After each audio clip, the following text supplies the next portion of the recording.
Alors j'aimerais qu'on s'arrête maintenant sur une initiative unique en son genre. Imaginez qu'on réunisse ensemble, dans un même lieu, des acteurs de l'égalité des chances, des associations, des institutions, des entreprises, tous avec la même envie de s'engager pour une société plus inclusive. Eh bien, ce petit miracle a eu lieu il y a 5 ans très exactement, et comme un clin d'œil à cet ascenseur social souvent décrit en panne, eh bien, on a baptisé ce lieu-là l'ascenseur. Et il fonctionne tellement bien que tous les ans, ce sont des centaines de milliers de personnes qui sont soutenues chaque année. Et pour en parler avec nous, j'invite la déléguée générale de l'ascenseur, Mathilde Boulet, ainsi que son premier partenaire, la BNP Paribas, représentée par Anne Pointet, directrice de l'engagement.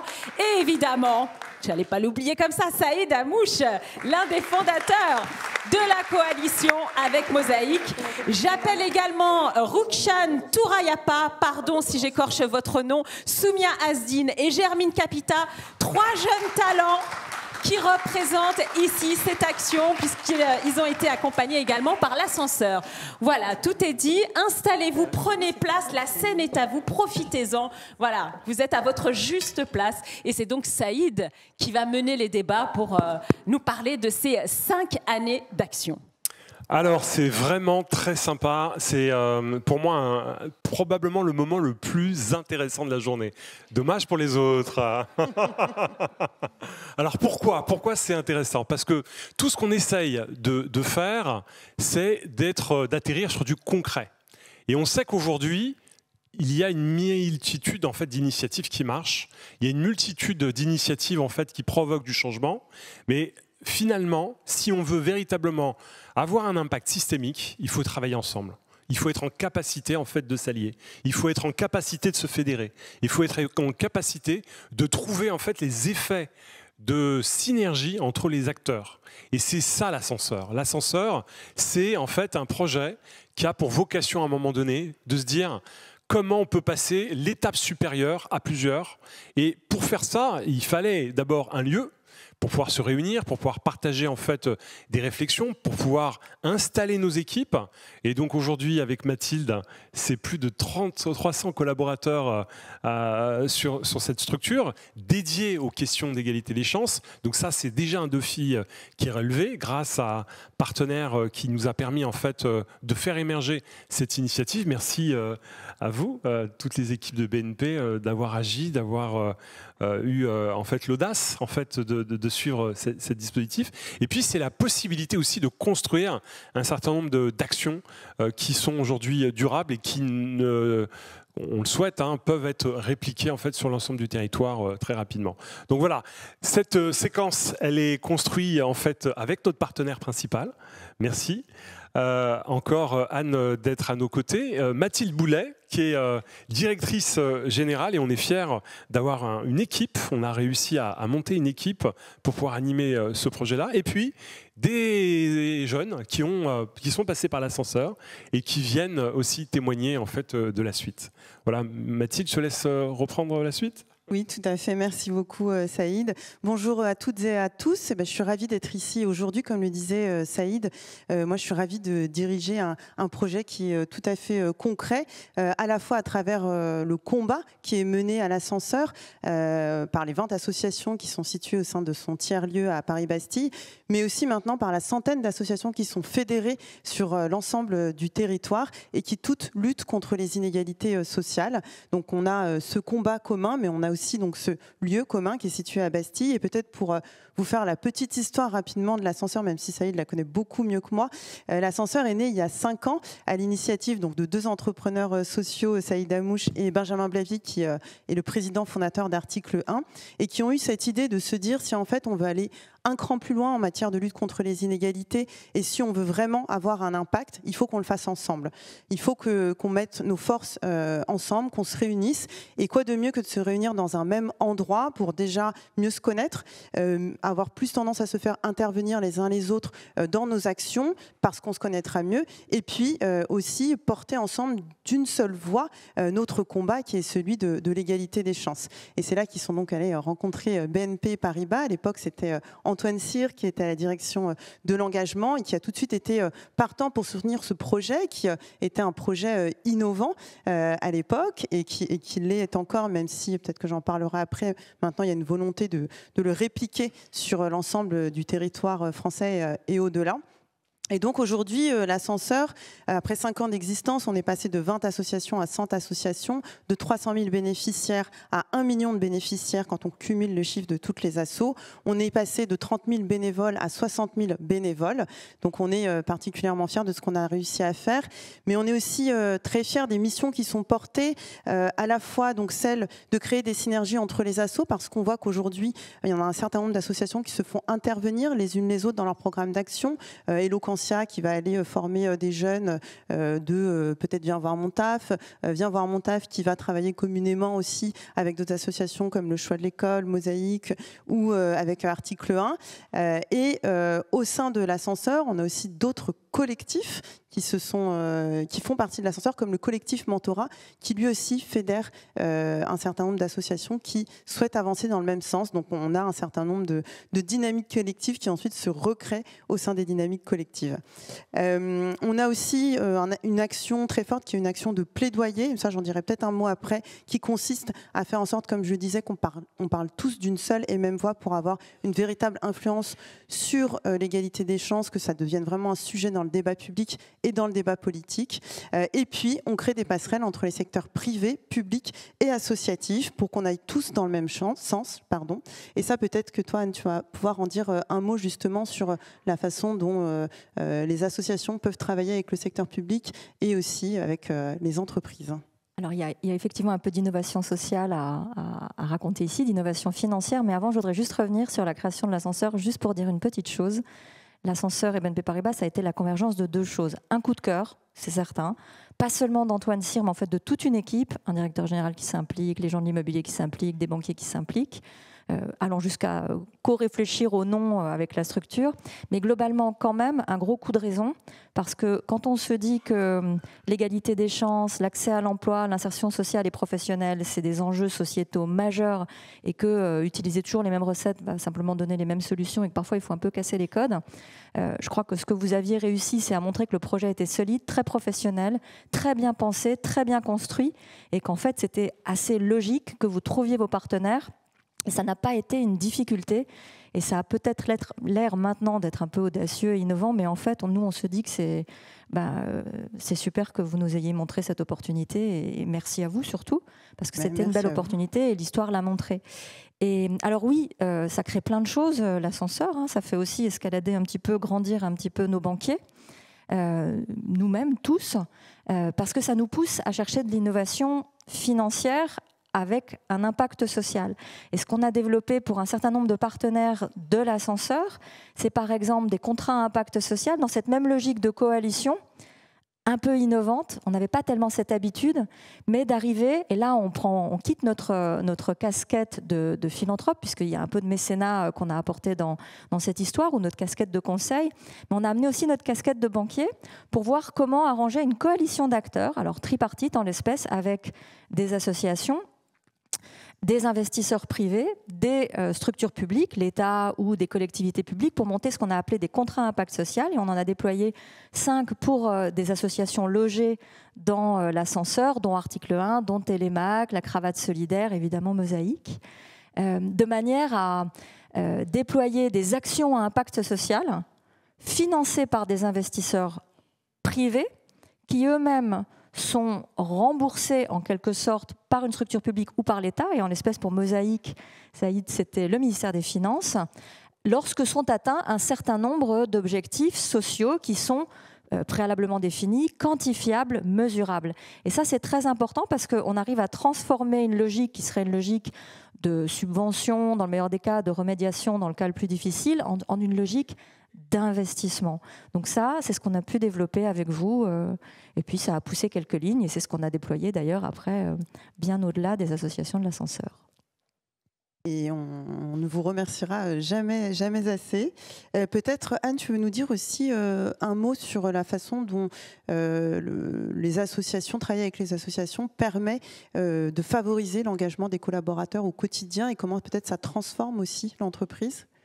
enfoncer une porte ouverte, mais c'est une évidence. Hein, ça transforme la façon de faire le métier, ça transforme le regard. C'est à l'évidence un énorme élément de fierté. Et pour nous, comme on est une banque, on est une entreprise, un de nos premiers challenges, c'est évidemment d'attirer des talents, de garder des talents. L'engagement fait partie aujourd'hui intégralement de ce qui fait qu'un jeune peut décider de travailler pour une entreprise comme la nôtre. Donc c'est très important.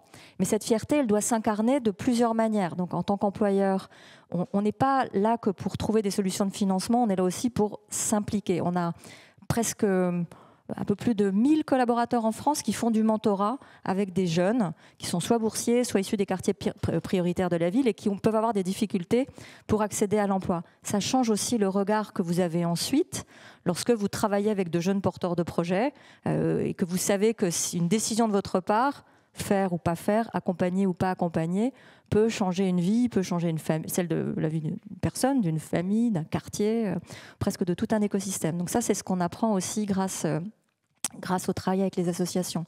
Donc ça change le regard. Moi, je suis dans la banque depuis 15 ans. On a commencé à travailler il y a 5 ans. On a travaillé depuis un certain nombre d'années, peut-être, je crois, 12-14 ans, avec un certain nombre d'associations dans ce qu'on appelle le projet banlieue. J'ai véritablement vu notre métier changer. Et c'est vrai à tous les niveaux de la banque. C'est vrai pour les équipes de proximité, des banques de détail de proximité, c'est vrai pour les banques d'entreprise, même de grandes entreprises, c'est vrai pour notre direction générale qui se déplace. Jean-Laurent Bonnafé est venu visiter l'ascenseur, il en est toujours très très fier. Voilà, ça cascade à tous les niveaux. C'est très important, ça s'incarne et ça nous donne envie de mettre ça à l'échelle, d'accompagner aussi d'autres partenaires. On a créé des Inclusion Labs en Belgique, au sein de notre banque Fortis. On a des projets, on va dire, similaires dans l'esprit à Marseille avec l'Épopée ou à Lyon. Donc voilà, cette idée qu'on peut essaimer, travailler en coalition, ça fait juste beaucoup de bien à tout le monde. Oui, alors moi ce que j'aimerais aussi rajouter, c'est que ce que je retiens en mettant des acteurs un peu différents, mais très focus sur une même ambition, c'est de l'innovation. Tu l'évoquais tout à l'heure, Anne, et il y a un truc qui s'est passé, qui n'était pas du tout en fait prévu, et qui est extrêmement intéressant parce qu'aujourd'hui ça a un impact même dans les politiques de financement des entrepreneurs en France. Le fait d'avoir une banque en tant que partenaire, le fait d'avoir des entrepreneurs sociaux dans cette dynamique, le fait d'avoir Awa Dramé qui est aujourd'hui fondatrice d'une structure dédiée à l'entrepreneuriat dans les quartiers populaires, eh bien, on s'est dit, après avoir réfléchi, discuté, brainstormé, qu'il manquait en fait un outil de financement des entrepreneurs issus de ces territoires les moins privilégiés. Et on a juste eu l'audace en fait, de créer le premier fonds qui s'appelle le Fonds Sens, ensemble, avec d'autres entreprises qui nous ont accompagnés. Je pense à JP Morgan, PwC, je pense à Sanofi, mais je pense aussi à toute une communauté aujourd'hui qui est autour de nous, des gens qui ont décidé, à titre personnel, de nous faire des chèques de 10 000 € pour pouvoir financer en fait, des entrepreneurs. Et l'idée, c'est de constituer un fonds qui est aujourd'hui capable de faire du prêt à taux zéro sans garantie. Et ça, c'est juste dingue, parce qu'on sait aujourd'hui qu'un entrepreneur sur 2 crache sa boîte au bout de 3 ans. Et une des raisons qui provoque ça, c'est qu'on n'a pas eu le bon financement, ou on n'a pas eu le bon coup de pouce, on n'a pas eu la famille qui a pu aider ou compenser, on n'a pas ce réseau naturellement dans certaines familles. Et le fait d'avoir monté ce fonds, eh ben, c'est juste extraordinaire, parce que d'abord, ça positionne l'ascenseur sur un nouveau sujet, ça crée en fait une légitimité très forte avec des partenaires bancaires qui nous apprennent et qui nous aident à grandir. Et puis 3, on se rend compte en fait que le pari a très très bien marché, parce que finalement, tous ces entrepreneurs, à peu près une trentaine aujourd'hui, qui ont été financés, eh ben, ils ont remboursé. Et on a eu 0 déchet. Et donc ça, c'est incroyable. Ça veut dire que c'est possible de se faire confiance et c'est possible d'innover. Et on a été même un peu plus exigeant que d'habitude par rapport à ces financements. On s'est fixé comme critère d'avoir 50% de femmes accompagnées dans le cadre du dispositif. Et donc voilà, merci l'ascenseur.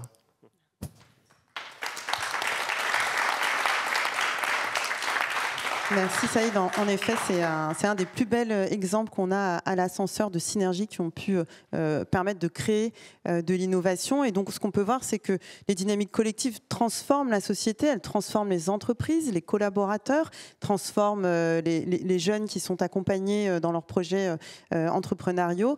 Et on essaie aussi de transformer les politiques publiques en faisant venir régulièrement des décideurs publics à l'ascenseur. L'ascenseur est devenu aujourd'hui une véritable vitrine de l'égalité des chances. Et en fait, pour les politiques, quand ils souhaitent vraiment prendre le pouls de ce qui se passe dans la société civile et avoir des vraies remontées de terrain, et ben c'est à l'ascenseur qu'ils viennent, parce que c'est là qu'ils peuvent rencontrer des dizaines d'associations qui sont tous les jours en lien avec les jeunes issus de milieux populaires.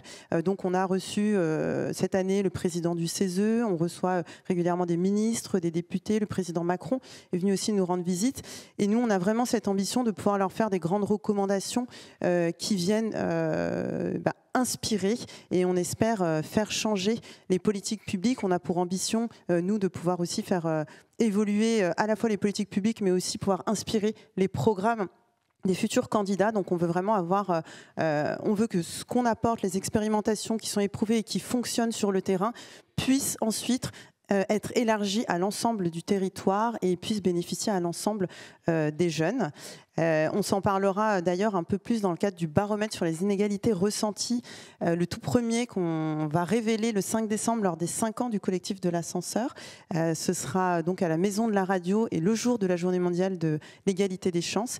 Et donc on a hâte de vous en dire plus, parce que les inégalités sont encore là, elles sont ressenties hélas très fortement par la jeunesse de notre pays. Cette jeunesse à qui on essaie aussi de donner régulièrement la parole, et c'est ce que je vais faire de suite en donnant la parole à 3 membres de la génération ascenseur, qui sont des jeunes qui sont accompagnés par l'ascenseur, mais qui avant ça sont passés par des associations du collectif et qui ont chacune un projet de carrière, un projet d'association ou autre, qui sont particulièrement engagés, talentueux, et qu'on est très fiers d'avoir parmi nous aujourd'hui. Et donc je vous laisse tout de suite la parole. C'est ce que j'arrive. J'y vais. Bonsoir à tous. Merci déjà de nous accueillir. Alors, je suis Germaine Capita. Dans la vie, je suis développeuse économique en fonction publique territoriale et membre de la génération ascenseur depuis une année. Mais du coup, cette année, nous sommes la première promotion officielle de la génération ascenseur. Donc, j'ai été accompagnée par la Fondation Mosaïque en 2020 via le programme Propulsion. Puis, j'ai bénéficié d'un mentorat de Isabelle, que je salue, avec laquelle nous sommes toujours en contact et qui m'a beaucoup servi. Comment je suis arrivée via Mosaïque? C'est particulier parce que j'habite littéralement à 200 mètres d'une mission locale, mais je ne savais pas ce que c'était à un moment où j'en aurais eu besoin. Et c'est via une campagne de phoning de Mosaïque qui avait eu mon contact à travers le partenariat avec l'APEC que j'ai été repêchée, et ça a été vraiment salvateur. Depuis, j'ai plus jamais quitté l'écosystème de l'ascenseur. J'ai intégré les alumni de Mosaïque, puis la génération ascenseur. Ce que j'aimerais dire à travers cette prise de parole, c'est vraiment encourager que ce soit les jeunes et surtout les entreprises et les donneurs d'ordre, les bailleurs de fonds, etc. Engagez-vous au-delà d'une opportunité de se donner bonne conscience, on va dire. C'est vraiment une aventure humaine. Par exemple, Soumia et moi, on s'est rencontrés via l'ascenseur, on est indissociables. Et c'est vraiment une opportunité pour des jeunes qui sont juste en manque d'information. Parfois, ce n'est pas un défaut de motivation, ce n'est pas un défaut de compétence, ce n'est pas un défaut, c'est juste qu'ils ne savent pas que ça existe. Donc, on ne risque pas de saisir des opportunités desquelles nous n'avons pas connaissance. Et je remercie encore une fois la BNP, notamment, qui, au-delà de tout ce qu'elle permet à l'ascenseur de faire, nous permet également d'avoir des petits temps récréatifs comme à Roland-Garros ou des choses comme ça. Et on est très reconnaissants. Et c'est tout pour moi. Merci.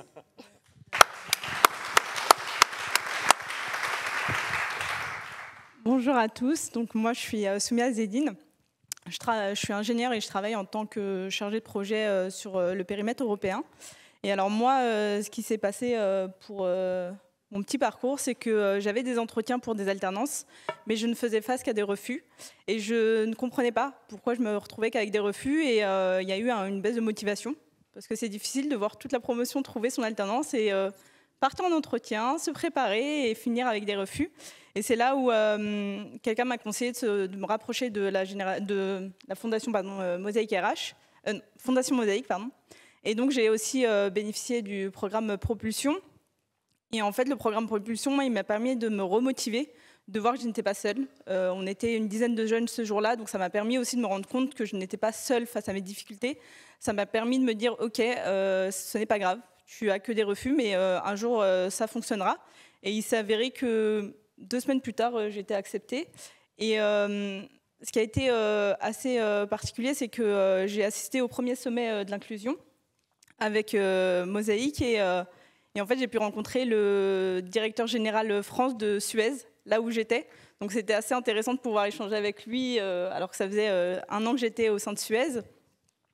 Et puis, comme Germine l'a dit, il y a eu la génération Alumni. Et dans ce cadre-là, on nous a demandé si on voulait être ambassadeur de l'ascenseur. Et pour mon cas, c'était vraiment rendre l'appareil.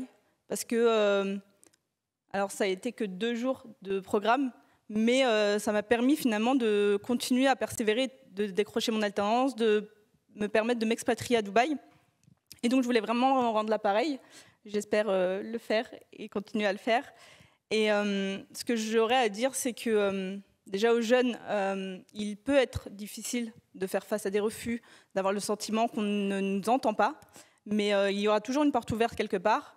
Et je remercie vraiment que ce soit les partenaires, l'ascenseur, parce que mine de rien, ma vie a quand même un petit peu changé depuis. Merci beaucoup.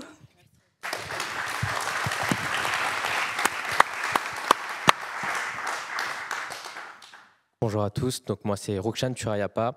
Je travaille aujourd'hui au sein de la Fondation Deloitte sur les sujets d'égalité des chances et de diversité. Et ce parcours s'est construit à travers mon histoire, mais aussi à travers l'accompagnement que j'ai pu bénéficier d'Article 1, mais aussi de l'Institut de l'engagement.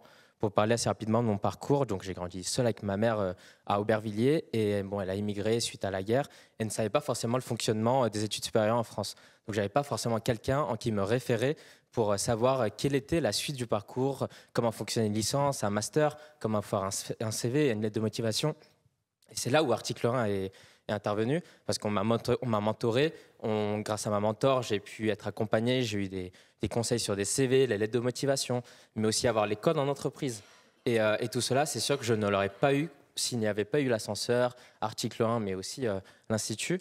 Grâce à ça, j'ai pu voir plus loin, j'ai pu ne pas m'auto-censurer, parce que c'est vrai que lorsqu'on est issu des banlieues et qu'on n'a pas forcément quelqu'un à qui se référer, on a tendance à s'auto-censurer assez rapidement. Donc c'est pour ça que voilà, au début, je voulais quand même m'orienter vers la médecine, mais finalement, très rapidement, j'ai dû arrêter. Par la suite, j'ai fait un master à la Sorbonne. Et je pense que si ma mentor n'était pas là, j'aurais peut-être pas continué vers un master et j'aurais peut-être commencé à travailler pour pouvoir subvenir aux besoins de ma famille. Parce que c'est vrai que lorsqu'on est issu de familles issues d'immigration, que les parents n'ont pas forcément les moyens, des difficultés financières, on a tendance à réfléchir à beaucoup de choses.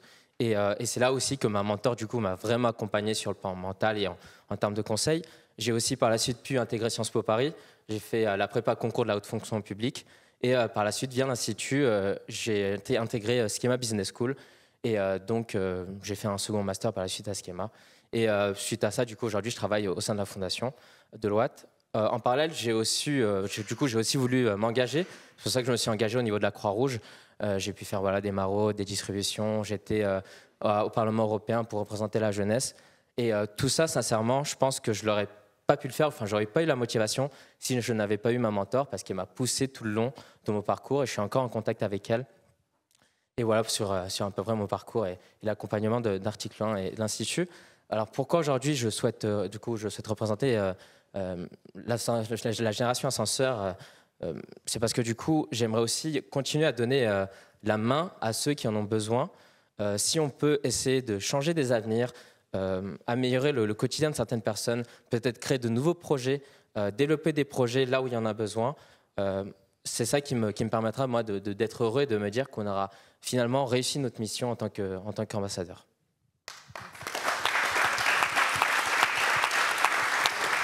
Et voilà, donc c'est ça l'ascenseur. On voulait donner quelques illustrations et puis surtout vous dire à tous les acteurs qui ne sont pas dans la coalition de l'ascenseur, aujourd'hui c'est Sans Asso, que la porte est grande ouverte et essayons de construire en fait des dynamiques encore plus fortes sur l'ensemble du territoire national. Merci à vous tous et à toutes. Merci beaucoup. Eh bien, c'est moi qui vous remercie pour à la fois ces témoignages inspirants qui donnent énormément d'espoir et puis voilà, vous êtes l'avenir. Merci beaucoup.